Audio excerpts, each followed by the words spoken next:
किसी महान बैंगन ने कहा था कि मुश्किल फैसले करने के लिए मजबूत कलेजा चाहिए होता है। मास मीडिया बहुत पावरफुल टूल है जिससे लोगों की किसी चीज को देखने का परसेप्शन आसानी से बदला जा सकता है। एंड मूवीज अपनी इसी खूबी का फायदा भरपूर तरीके से उठाती हैं। कहानियां चाहे कितनी भी सिंपल और साफ क्यों ना नजर आए, वो तुम्हें वो महसूस करवा सकती है जो उनका प्राइम मोटिवेशन होता है। हाँ, ये लाइन थोड़ी कॉम्प्लेक्स है, लेकिन ये बिल्कुल वैसा है जैसे चिराग तले अंधेरा। चीजें हमारी आंखों के सामने होती हैं पर हम उन्हें पहचान नहीं पाते।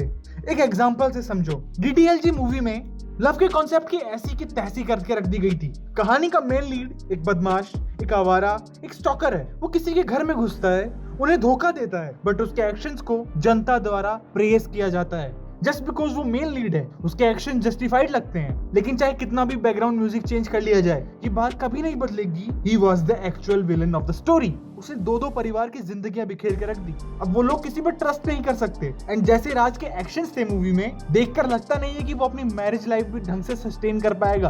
एंड सिमिलर सी सिचुएशन हमें सुपर ह्यूमन मूवीज के साथ देखने को मिलती है, वो भी एक बार नहीं, काफी बार। एंड आज हम इसी के बारे में डिस्कस करेंगे। The red capes are coming. The red capes are coming.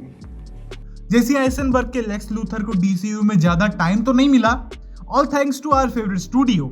And ऊपर से देखने पर उसके एक्शंस किसी सुपर इंटेलिजेंट विलन जैसे महसूस होते हैं, लेकिन हो सकता है वो सबको बचा रहा हो। जस्ट थिंक अबाउट इट, क्या बैटमैन इकलौता इंसान था जिसने नाइटमेयर सीक्वेंस देखा? अगर किसी और को भी सुपरमैन के करप्ट होने की जरा सी भी आशंका है एंड उसके पास रिसोर्सेस हैं, तो वो क्या करता? वो कोशिश करता थ्रेट को एलिमिनेट करने की।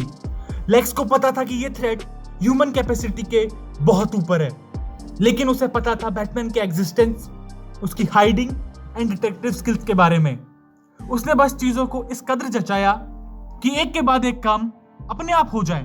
बैटमैन के लिए सारे यूजफुल रिसोर्सेज रेडी रखना, अर्थ पर बाकी सुपर हीरोज को ढूंढना, इवेंचुअली जस्टिस लीग की फॉर्मेशन का कारण बनना।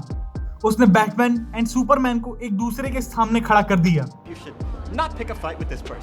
एंड बैकग्राउंड में उसने सुपरमैन के चचा डूम्सडे को फिर से जिंदा कर दिया, क्योंकि उसे अंदाजा था कि बैटमैन भी इंसान है और वो पिघल सकता है। Save Martha! एंड मूवी का अंत होते होते दुनिया में कोई ऐसा नहीं बचा जिसे ईश्वर के बराबर का दर्जा मिल सके।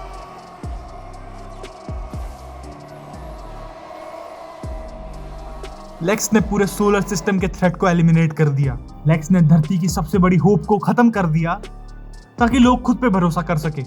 लेक्स ने दुनिया को इंसानों का असली चेहरा दिखा दिया। उसने ये बता दिया कि we humans can do whatever the fuck we want to save the humanity. The bittersweet pain among men is having knowledge with no power, because that is paradoxical and